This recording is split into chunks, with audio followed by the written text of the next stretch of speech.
Di 2024 ini, tentu cara bisnisnya sudah beda dengan di 2014 atau di 2004. Setiap masa ada cara bisnis baru yang berbeda.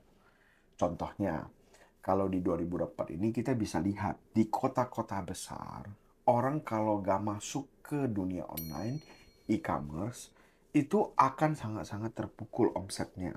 Jadi orang udah gak bisa lagi bergantung terhadap toko offline atau customer yang datang. Karena banyak kan orang belanjanya sekarang di online. Kita ambil contoh. Banyak kita lihat pelaku penjual handphone, penjual elektronik, mulai tergerus omsetnya karena ada penjual online. Kenapa? Biasanya penjual online bisa memberikan harga lebih murah karena mereka nggak perlu sewa toko dan sewa karyawan.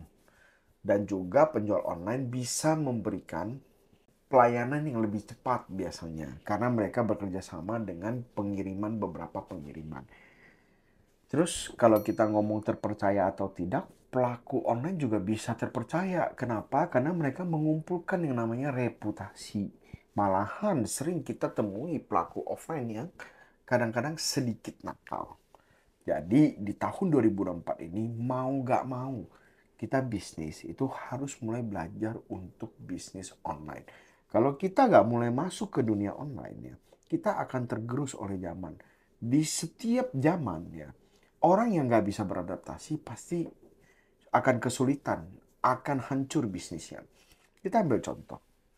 Kalau seandainya kita penjual kuliner, kita ternyata nggak pernah yang namanya GoFood, Grab, dan lain-lain. Tapi kuliner kita rame, ya itu nggak ada masalah. Kalau memang omsetnya sangat bagus, orang sampai ngantri-ngantri ya, selama makanannya bisa kita jaga dan minat masyarakat tinggi, nggak ada masalah. Tetapi kalau kita omset sudah biasa aja, kita nggak masuk online, nantinya kita akan kesulitan. Pada saat kita butuh nanti, akan sudah terlambat untuk kita masuk ke online. Jadi cepat-cepat kita masuk ke bisnis online. Yang kedua yang mulai berubah adalah permodalan itu makin mudah. Dulu itu orang masih harus minjam sama rentenir, orang harus minjam sama tetangga, saudara, dan lain-lain. Sekarang itu udah banyak yang namanya venture capital, udah banyak yang namanya itu KUR, kredit usaha rakyat, ataupun bagi yang pemilik kartu kredit pun bisa memanfaatkan kartu kreditnya. Ambil contoh, kalau kita belanja di sebuah situs online untuk kita jual kembali ya, kita pasti bisa pakai kartu kredit dulu. Kita pakai kartu kredit dulu, nanti duitnya udah kejual baru kita bayar kartu kreditnya. Karena kartu kredit kan masih ada waktu. Jadi itulah enaknya bisnis zaman sekarang. Tetapi menimbulkan dua masalah juga. Yang kedua adalah makin banyak orang bisa berbisnis.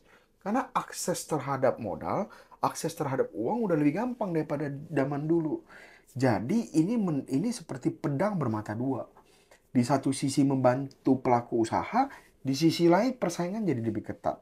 Jadi hati-hati, apalagi kita gak ngerti memanfaatkan ini. Malah lebih kurang lagi kita punya daya saing. Mana orang modalnya jauh lebih besar, kita gak ngerti pakai modalnya. Yang terakhir, bisnis import pun sekarang juga jauh lebih mudah. Kalau kita lihat ya, banyak orang sekarang itu bisnis just tip. Mereka ambil sendiri, hand carry. Jadi kita sekarang mau belanja makanan, kita pengen makan apa gitu ya di luar negeri ya, kita udah gak usah ke luar negeri lagi. Kita bisa titip dari beberapa titip. Jadi bisnis ini juga sebuah peluang yang sangat besar ya. Jadi bagi kalian yang mau coba boleh banget. Jadi di tahun 2024 ini bisnis sudah sangat berkembang, sangat maju. Kalau kita gak ikut perkembangannya, kita pasti akan terlindas oleh zaman. Jadi hati-hati kalau kalian yang punya bisnis, coba untuk beradaptasi dan menjadi lebih baik. Thank you.